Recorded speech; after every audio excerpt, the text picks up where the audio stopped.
ஓம் சாந்தி 25/12/2025.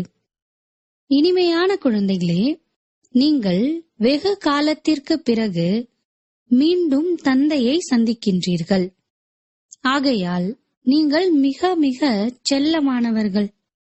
கேள்வி: தனது மனநிலையை ஒரே ரசனையில் வைத்திருப்பதற்கான சாதனம் என்ன? பதில்: எந்த வினாடி கடந்து முடிந்ததோ அது நாடகம் என்பதை சதா நினைவில் வையுங்கள். கல்பத்திற்கு முன்பும் இவ்வாறு நடந்திருந்தது. இப்பொழுது புகழ், இகழ், மானம், அவமானம் அனைத்தும் எதிரில் வர இருக்கிறது. ஆகையால் தனது ஸ்திதியை, அதாவது மனநிலையை ஏக்ரஸாக ஆக்குவதற்கு கடந்தவைகளை பற்றி சிந்திக்காதீர்கள். ஓம் சாந்தி. ஆன்மீக குழந்தைகளுக்கு ஆன்மீக தந்தை புரிய வைத்துக் கொண்டிருக்கின்றார். ஆன்மீக தந்தையின் பெயர் என்ன? சிவபாபா. அவர் அனைத்து ஆத்மாக்களுக்கும் தந்தையாவார். அனைத்து ஆன்மீக குழந்தைகளின் பெயர் என்ன? ஆத்மா. தேகத்திற்கு பெயர் வைக்கப்படுகிறது, ஆத்மாவிற்கு பெயர் ஆத்மாதான். பல சத்சங்கங்கள் உள்ளன என்பதையும் குழந்தைகள் அறிவீர்கள்.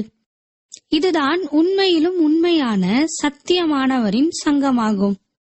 இங்கு சத்திய தந்தை ராஜயோகம் கற்பித்து நம்மை சத்யுகத்திற்கு அழைத்து செல்கிறார். இந்த மாதிரி வேறு எந்த சத்சங்கமோ அல்லது பாடசாலையோ இருக்க முடியாது. இதையும் குழந்தைகளாகிய நீங்கள் அறிவீர்கள். முழு சிருஷ்டி சக்கரமும் குழந்தைகளாகிய உங்களது புத்தியில் இருக்கிறது. குழந்தைகளாகிய நீங்கள் சுயதர்ஷன சக்கரதாரிகளாக இருக்கிறீர்கள். இந்த சிருஷ்டி சக்கரம் எவ்வாறு சுற்றுகிறது என்பதை தந்தை வந்து புரிய வைக்கின்றார். சக்கரத்தின் முன் அழைத்து சென்று நீங்கள் யாருக்கு வேண்டுமானாலும் புரிய வைக்கலாம். இப்பொழுது நீங்கள் இந்த பக்கம் செல்வீர்கள். தன்னை ஆத்மா என்று புரிந்து கொள்ளுங்கள் என்று ஜீவ ஆத்மாக்களுக்கு தந்தை கூறுகின்றார். இது புதிய விஷயம் அல்ல. கல்ப கல்பமாக கேட்கிறோம். இப்பொழுது மீண்டும் கேட்டுக்கொண்டிருக்கிறோம் என்பதை அறிவீர்கள். உங்களது புத்தியில் எந்த ஒரு தேகதாரி, தந்தை, ஆசிரியர், குரு கிடையாது. தேகமற்ற சிவபாபாதான் நமது ஆசிரியர், குரு என்பதை நீங்கள் அறிவீர்கள். வேறு எந்த சத்சங்கம் போன்றவைகளில் இந்த மாதிரி விஷயங்கள் பேச மாட்டார்கள். மதுவனம் என்பது இது ஒன்றுதான். நாம் சத்யுகம், திரேத்தாவிலிருந்து மறுபிறப்பு எடுத்து எடுத்து இப்பொழுது சங்கம யுகத்தில் புருஷோத்தம் ஆவதற்காக நின்று கொண்டிருக்கிறோம் என்பது உங்களது புத்தியில் இருக்கின்றது. தந்தை வந்து நமக்கு நினைவுபடுத்தியிருக்கின்றார். 84 பிறவிகள் யார் எப்படி எடுக்கின்றனர் என்பதையும் நீங்கள் அறிவீர்கள். மனிதர்கள் கூறத்தான் செய்கின்றனர், ஆனால் எதையும் புரிந்து கொள்வது கிடையாது. தந்தை நல்ல முறையில் புரிய வைக்கிறார். சத்யுகத்தில் சத்தோ பிரதான ஆத்மாக்கள் இருந்தனர். ஷரீரமும் சத்தோ பிரதானமாக இருந்தது. இந்த காலகட்டம் சத்யுகம் கிடையாது. இது கலியுகமாகும். தங்க யுகத்தில் நாம் இருந்தோம். பிறகு சக்கரத்தில் வந்து மறுபிறப்பு எடுத்து எடுத்து நாம் இரும்பு யுகத்திற்கு வந்துவிட்டோம். பிறகு சக்கரத்தில் மீண்டும் அவசியம் வர வேண்டும். இப்பொழுது நமது வீட்டிற்கு திரும்ப வேண்டும். நீங்கள் செல்லமான குழந்தைகள் அல்லவா? யார் காணாமல் போய் வெகு காலத்திற்கு பிறகு கிடைக்கிறார்களோ அவர்கள்தான் செல்லமானவர்கள். நீங்கள் 5000 ஆண்டிற்கு பிறகு கிடைத்திருக்கிறீர்கள். 5000 ஆண்டிற்கு முன்பு இந்த சிருஷ்டி சக்கரத்தின் ஞானம் கொடுத்திருந்த தந்தை இவர்தான் என்பதை குழந்தைகளாகிய நீங்கள் மட்டும் அறிவீர்கள். சுயதர்ஷன சக்கரதாரிகளாக ஆக்கியிருந்தார். இப்பொழுது மீண்டும் தந்தை கிடைத்திருக்கின்றார், பிறப்புரிமையை கொடுப்பதற்காக.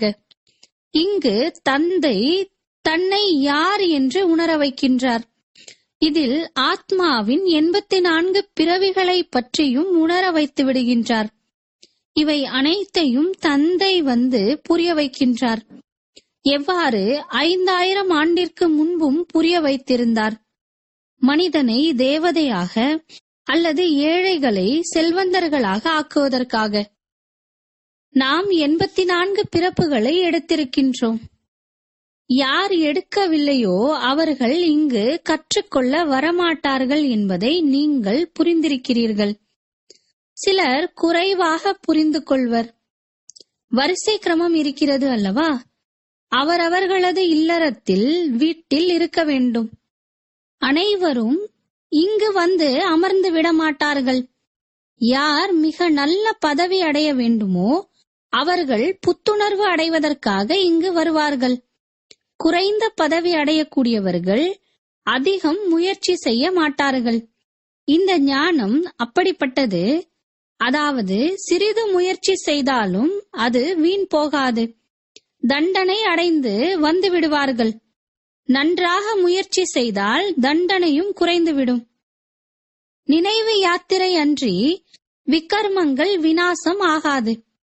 இந்த நினைவை அடிக்கடி தனக்குள் கொண்டு வாருங்கள். எந்த மனிதனை சந்தித்தாலும் முதலில் தன்னை ஆத்மா என உணருங்கள் என்று அவர்களுக்கு புரிய வையுங்கள். இந்த பெயர்கள் சரீரத்திற்குத்தான் கிடைக்கிறது. சரீரத்தின் பெயரை வைத்துதான் யாரையாவது அழைக்க முடியும். இந்த உலகத்திற்கு தான் எல்லையற்ற தந்தையை ஆன்மீக குழந்தைகள் அழைக்கின்றனர். ஆன்மீக தந்தை வந்திருக்கின்றார் என்று நீங்கள் கூறுவீர்கள். ஆன்மீக குழந்தைகளே என்று தந்தை கூறுவார். முதலில் ஆத்மா, பிறகுதான் குழந்தைகளின் பெயரை பயன்படுத்துகின்றார்.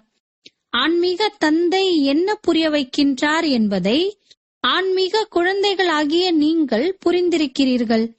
சிவபாபா இந்த பாக்ய ரதத்தில் அமர்ந்திருக்கின்றார். நமக்கு அதே ராஜயோகத்தை கற்பித்துக் கொண்டிருக்கின்றார் என்பது உங்களது புத்தியில் இருக்கிறது. வேறு எந்த மனிதனிடத்திலும் தந்தை வந்து ராஜயோகம் கற்பிப்பது கிடையாது. அந்த தந்தை வருவதே புருஷோத்தம சங்கம யுகத்தில். வேறு எந்த மனிதனும் இவ்வாறு கூற முடியாது, புரிய வைக்கவும் முடியாது. இந்த போதனைகள் இந்த தந்தையினுடையது, பிரம்மா பாபாவினுடையது அல்ல என்பதையும் நீங்கள் அறிவீர்கள்.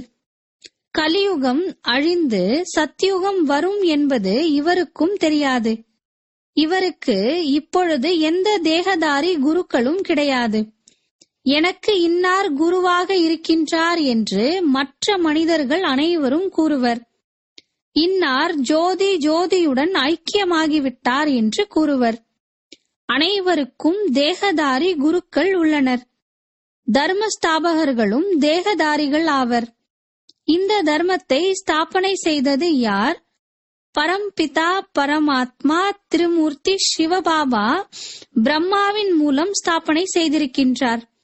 இவரது ஷரீரத்தின் பெயர் பிரம்மா. கிறிஸ்து இந்த தர்மத்தை ஸ்தாபனை செய்தார் என்று கிறிஸ்தவர்கள் கூறுவர். அவர் தேகதாரி ஆவார். சித்திரமும் இருக்கிறது. இந்த தர்ம ஸ்தாபகரை பற்றி எந்த சித்திரம் காண்பிப்பீர்கள்? சிவனின் சித்திரத்தை சிலர் பெரியதாகவும் சிலர் சிறியதாகவும் உருவாக்குகின்றனர். அவர் பிந்து அல்லவா? பெயர் உருவமும் இருக்கிறது. ஆனால் அவ்யக்தமாக இருக்கின்றார். சரீரமின்றி இருக்கின்றார். இந்த கண்களினால் பார்க்க முடியாது. சிவபாபா குழந்தைகளாகிய உங்களுக்கு ராஜ்ய பாகியத்தை கொடுத்து சென்றிருந்தார். அதனால்தான் நினைவு செய்கிறீர்கள் அல்லவா? சிவபாபா கூறுகின்றார், மன்மனா பவ. ஒரு தந்தையாகிய என்னை நினைவு செய்யுங்கள். யாருடைய புகழையும் பாடாதீர்கள். ஆத்மாவின் புத்தியில் எந்த தேகத்தின் நினைவும் வரக்கூடாது. இது நல்ல முறையில் புரிந்து கொள்ள வேண்டிய விஷயமாகும். நமக்கு சிவபாபா கற்பிக்கின்றார். முழு நாளும் இதை திரும்ப திரும்ப படித்துக் கொண்டே இருங்கள். சிவபகவானின் மகா வாக்கியம். முதலில் அல்லாவைத்தான் புரிந்து கொள்ள வேண்டும். இதை உறுதி செய்யாமல் ஆஸ்தியை பற்றி கூறினால் எதுவும் புத்தியில் அமராது. இந்த விஷயம் சரியானதுதான் என்று சிலர் கூறுகின்றனர். இதை புரிந்து கொள்வதற்கு நேரம் தேவை என்று சிலர் கூறுகின்றனர். யோசிக்கலாம் என்று சிலர் கூறுகின்றனர். பல தரப்பட்டவர்கள் வருகின்றனர். இது புதிய விஷயமாகும். பரம்பிதா பரமாத்மா சிவன் ஆத்மாக்களுக்கு வந்து கற்பிக்கின்றார். மனிதர்களுக்கு புரிய வைப்பதற்கு என்ன செய்ய வேண்டும் என்ற சிந்தனை தோன்றுகிறது. சிவன் தான் ஞானக்கடல் ஆவார். ஆத்மாவை ஞானக்கடல் என்று எப்படி கூற முடியும்? அவருக்கென்று ஷரீரமே கிடையாது. ஞானக்கடல் என்றால் எப்பொழுதாவது அவசியம் ஞானம் கூறியிருக்க வேண்டும். அதனால்தான் அவரை ஞானக்கடல் என்று கூறுகிறோம். அப்படியே கூறிவிடுவது கிடையாது. யாராவது அதிகம் படித்திருக்கின்றனர் எனில் இவர் நிறைய வேதம் சாஸ்திரங்களை படித்திருக்கின்றார் என்று கூறுவர். அதனால்தான் சாஸ்திரி அல்லது வித்வான் என்று கூறப்படுகின்றனர். தந்தை ஞானக்கடல் என்று கூறப்படுகின்றார். அவசியம் இருந்து சென்றிருக்கின்றார். இப்பொழுது கலியுகமா அல்லது சத்யுகமா, புதிய உலகமா அல்லது பழைய உலகமா என்று முதலில் கேட்க வேண்டும். லட்சியம் உங்கள் முன் இருக்கிறது. இந்த லட்சுமி நாராயணன் இருந்திருந்தால் அவர்களது ராஜ்யம் இருந்திருக்கும். இந்த பழைய உலகம் ஏழை உலகில் இருக்க முடியாது. இப்பொழுது அவர்களது சிலைகள் மட்டுமே உள்ளன. கோவில்களில் மாதிரிகளை காண்பிக்கின்றனர். அவர்களது மாளிகை, பூந்தோட்டம் போன்றவைகள் எவ்வளவு பெரியதாக இருக்கும். கோவில்களில் மட்டுமே இருந்து விட மாட்டார்கள். ஜனாதிபதியின் மாளிகை எவ்வளவு பெரியதாக இருக்கிறது. தேவி தேவதைகள் பெரிய பெரிய மாளிகைகளில் இருப்பார்கள். அதிக நிலங்கள் இருக்கும். அங்கு பயம் போன்ற விஷயங்களே இருக்காது. சதா நந்தவனமாக இருக்கும். முட்கள் இருக்கவே இருக்காது. அது பூந்தோட்டமாகும். அங்கு விறகு போன்றவைகளை எரிக்க மாட்டார்கள். விறகு எரிக்கும் பொழுது புகை வரும். அதனால் துக்கம் ஏற்படும்.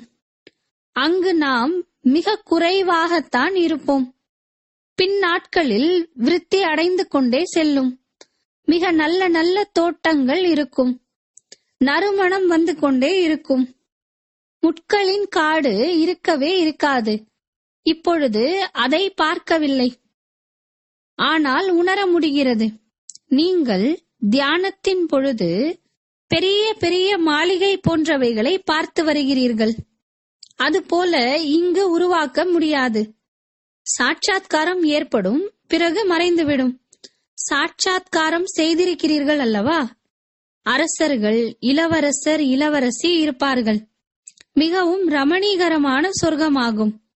எவ்வாறு இங்கு மைசூர் போன்றவைகள் ரமணீகரமாக இருக்கிறதோ அதே போன்று அங்கு மிக நன்றாக தென்றல் வீசிக்கொண்டு இருக்கும்.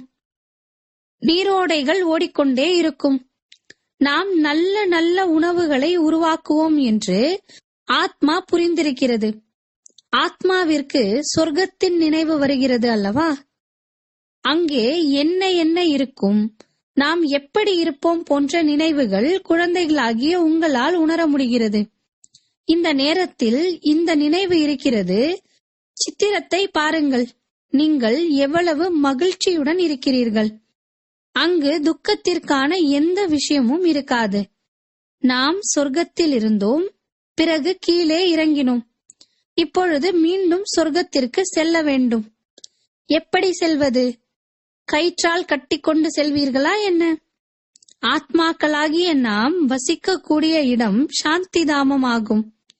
நீங்கள் இப்பொழுது தேவதைகளாக ஆகிக் கொண்டிருக்கிறீர்கள்.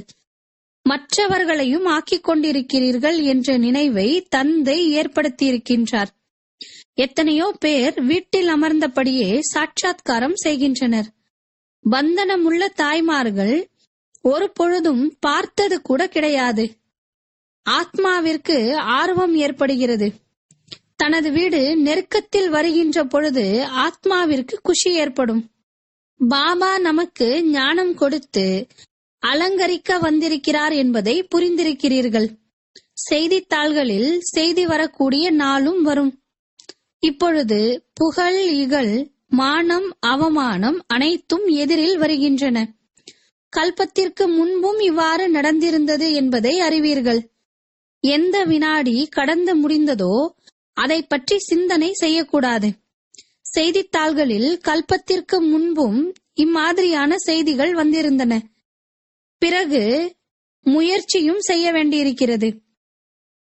என்ன குழப்பங்கள் ஏற்பட்டதோ அது ஏற்பட்டுவிட்டது. பெயர் ஏற்பட்டுவிட்டது அல்லவா? பிறகு நீங்கள் பதிலும் அளிக்கிறீர்கள். சிலர் படிக்கின்றனர், சிலர் படிப்பது கிடையாது, நேரம் கிடைப்பது கிடையாது, மற்ற காரியங்களில் ஈடுபட்டு விடுகின்றனர். இது எல்லையற்ற மிகப்பெரிய நாடகம் என்பது இப்பொழுது உங்கள் புத்தியில் இருக்கிறது. டிக் டிக் என்று சக்கரம் சுற்றி கொண்டே இருக்கிறது. ஒரு வினாடியில் எது கடந்து முடிந்ததோ அது மீண்டும் 5000 ஆண்டிற்கு பிறகு திரும்பவும் நடைபெறும். எது நடந்து விட்டதோ ஒரு வினாடிக்கு பிறகு நினைவிற்கு வருகிறது. இந்த தவறு ஏற்பட்டு விட்டது, நாடகத்தில் பதிவாகிவிட்டது. கல்பத்திற்கு முன்பும் இவ்வாறு தவறு ஏற்பட்டிருந்தது, கடந்து முடிந்துவிட்டது. இப்பொழுது எதிர்காலத்தில் இவ்வாறு செய்யக்கூடாது. முயற்சி செய்து கொண்டே இருக்கிறீர்கள். அடிக்கடி இம்மாதிரியான தவறுகள் செய்வது நல்லதல்ல. இந்த காரியம் நல்ல காரியம் அல்ல என்று உங்களுக்கு புரிய வைக்கப்படுகின்றது. நான் கெட்ட காரியம் செய்துவிட்டேன் என்று உள்ளம் உறுத்திக் கொண்டே இருக்கும். இவ்வாறு செய்யாதீர்கள், யாருக்கும் துக்கம் கொடுக்காதீர்கள் என்று தந்தை எச்சரிக்கை செய்கின்றார். கேட்காமல் பொருட்களை எடுத்துக்கொள்வது என்பது திருட்டு என்று கூறப்படுகிறது. இப்படிப்பட்ட காரியங்களை செய்யாதீர்கள் என்று தந்தை கூறுகின்றார். கடுமையான வார்த்தைகள் பேசாதீர்கள். இன்றைய உலகம் எப்படி இருக்கிறது என்பதை பார்க்கிறீர்கள். எந்த வேலைக்காரன் மீதும் கோபப்பட்டால் அவர் எதிர்ப்பு தெரிவிக்க ஆரம்பித்து விடுகின்றார். அங்கு சிங்கம், பசு தங்களுக்குள் அன்பாக இருக்கும். உப்பு தண்ணீர் மற்றும் பால் பாயாசம் போல அன்பாக இருப்பது எவ்வளவு வித்தியாசம் இருக்கிறது. சத்தியுகத்தில் அனைத்து மனித ஆத்மாக்களும் தங்களுக்குள் அன்பாக இருப்பார்கள். மேலும் இந்த ராவண உலகில் அனைத்து மனிதர்களும் உப்பு தண்ணீர் போன்று இருக்கின்றனர். தந்தை மற்றும் குழந்தையும் உப்பு தண்ணீராக இருக்கின்றனர். காமம் மிக பெரிய எதிரி அல்லவா? காமத்தில் சென்று ஒருவருக்கொருவர் துக்கம் கொடுத்துக் கொள்கின்றனர். இந்த முழு உலகமும் உப்பு தண்ணீராக இருக்கிறது. சத்யுக உலகம் அன்பானது, பார்க்கடல் போன்றது. இந்த விஷயங்களை உலகத்தினர் எப்படி அறிந்து கொள்ள முடியும்? மனிதர்கள் சொர்க்கத்தை 1,00,000 ஆண்டுகள் என்று கூறிவிட்டனர். ஆக எந்த விஷயமும் புத்தியில் வர முடியாது. யார் தேவதைகளாக இருந்தார்களோ அவர்களுக்குத்தான் நினைவிற்கு வரும். இந்த தேவதைகள் சத்யுகத்தில் இருந்தனர் என்பதை நீங்கள் அறிவீர்கள். யார் 84 பிறவிகள் எடுத்திருக்கிறார்களோ அவர்களே மீண்டும் வந்து படிப்பார்கள் மற்றும் முள்ளிலிருந்து மலர்களாக ஆவார்கள். இது தந்தையின் ஒரே ஒரு பல்கலைக்கழகமாகும். இதன் கிளைகள் உருவாகிக் கொண்டே இருக்கின்றன. எப்பொழுது இறைவன் வருகின்றாரோ அப்பொழுது அவருக்கு உதவியாளர்களாக நீங்கள் ஆவீர்கள். உங்கள் மூலமாக சுயம் இறைவன் ராஜ்யத்தை ஸ்தாபனை செய்வார். நாம் இறைவனின் உதவியாளர்கள் என்பதை நீங்கள் புரிந்திருக்கிறீர்கள். அவர்கள் பௌத்தீக உதவி செய்கின்றனர். இது ஆன்மீகமாகும். ஆத்மாக்களாகிய நமக்கு பாபா ஆன்மீக சேவை செய்ய கற்றுக் கொடுக்கின்றார். ஏனெனில் ஆத்மாதான் தமோ பிரதானமாக ஆகிவிட்டது. மீண்டும் பாபா சத்தோ பிரதானமாக ஆக்கிக் கொண்டிருக்கின்றார். என் ஒருவனை நினைவு செய்தால் விகர்மங்கள் விநாசமாகிவிடும் என்று பாபா கூறுகின்றார். இது யோகா அக்னியாகும். பாரதத்தின் பழமையான யோகா என்று பாடப்பட்டிருக்கிறது அல்லவா? செயற்கை யோகா அதிகரித்து விட்டன. ஆகையால் நினைவு யாத்திரை என்று கூறுவது சரியானது என்று பாபா கூறுகின்றார். சிவபாபாவை நினைவு செய்து செய்து நீங்கள் சிவபுரிக்கு சென்று விடுவீர்கள். அது சிவபுரியாகும். அது விஷ்ணுபுரியாகும். இது ராவணபுரியாகும். விஷ்ணுபுரிக்கு பின்பு ராமபுரியாகும். சூரிய வம்சத்திற்கு பின்பு சந்திர வம்சியாகும். இது பொதுவான விஷயமாகும். அரை கல்பம் சத்யுகம் திரேதாயுகம், அரை கல்பம் துவாபர யுகம் கலியுகமாகும். இப்பொழுது நீங்கள் சங்கமத்தில் இருக்கிறீர்கள். இதையும் நீங்கள் மட்டுமே அறிவீர்கள். யார் நல்ல முறையில் தாரணை செய்கிறார்களோ அவர்கள்தான் மற்றவர்களுக்கும் புரிய வைக்கின்றனர். நாம் புருஷோத்தம சங்கம யுகத்தில் இருக்கின்றோம். இது புத்தியில் இருந்தாலே முழு நாடகமும் புத்தியில் வந்துவிடும். ஆனால் கலியுக தேக சம்பந்தங்களின் நினைவு வந்து கொண்டே இருக்கிறது. தந்தை கூறுகின்றார், நீங்கள் ஒரே ஒருவரை, அதாவது தந்தையை மட்டுமே நினைவு செய்ய வேண்டும். அனைவருக்கும் சத்கதி கொடுக்கக்கூடிய வள்ளல், ராஜயோகம் கற்பிக்க கூடியவர் ஒரே ஒருவர் ஆவார். அதனால்தான் சிவபாபாவின் ஜெயந்தி கொண்டாடப்படுகின்றது. அவர் முழு உலகையும் மாற்றிவிடுகின்றார். இதை பிராமணர்களாகிய நீங்கள் மட்டுமே அறிவீர்கள். இப்பொழுது நாம் புருஷோத்தம சங்கம யுகத்தில் இருக்கிறோம். யார் பிராமணர்களோ அவர்களது புத்தியில்தான் படைப்பவர் மற்றும் படைப்பின் ஞானம் இருக்கிறது. நல்லது. இனிமையிலும் இனிமையான தேடி கண்டெடுக்கப்பட்ட செல்லமான குழந்தைகளுக்கு தாயும் தந்தையுமான பாப் தாதாவின் அன்பு நினைவுகள் மற்றும் காலை வணக்கம். ஆன்மீக குழந்தைகளுக்கு ஆன்மீக தந்தையின் நமஸ்காரம். ஆன்மீக தந்தைக்கு ஆன்மீக குழந்தைகளின் அன்பு நினைவுகள் மற்றும் நமஸ்காரம். தாரணைக்கான முக்கிய சாரம்: மற்றவர்களுக்கு துக்கம் ஏற்படும்படியான எந்த காரியமும் செய்யக்கூடாது. கசப்பான வார்த்தைகள் பேசக்கூடாது. மிகவும் இனிமையாக இருக்க வேண்டும். எந்த தேகதாரியின் மகிமையும் செய்யக்கூடாது. நமக்கு சிவபாபா கற்பிக்கின்றார், அந்த ஒருவரை மட்டும்தான் மகிமை செய்ய வேண்டும். ஆன்மீக உதவியாளர்களாக ஆக வேண்டும் என்பது புத்தியில் இருக்க வேண்டும். வரதானம்: சுத்தமான எண்ணங்களின் விரதத்தின் மூலம் விருத்தியை மாற்றம் செய்யக்கூடிய உள்ளம் எனும் சிம்மாசனத்தில் அமர்பவர் ஆகுங்கள். பாப்தாதாவினுடைய இதய சிம்மாசனம் அத்தனை அன்பானது. அதாவது யார் சதா அன்பான ஆத்மாக்களாக இருப்பார்களோ அவர்களே அதில் அமர முடியும்.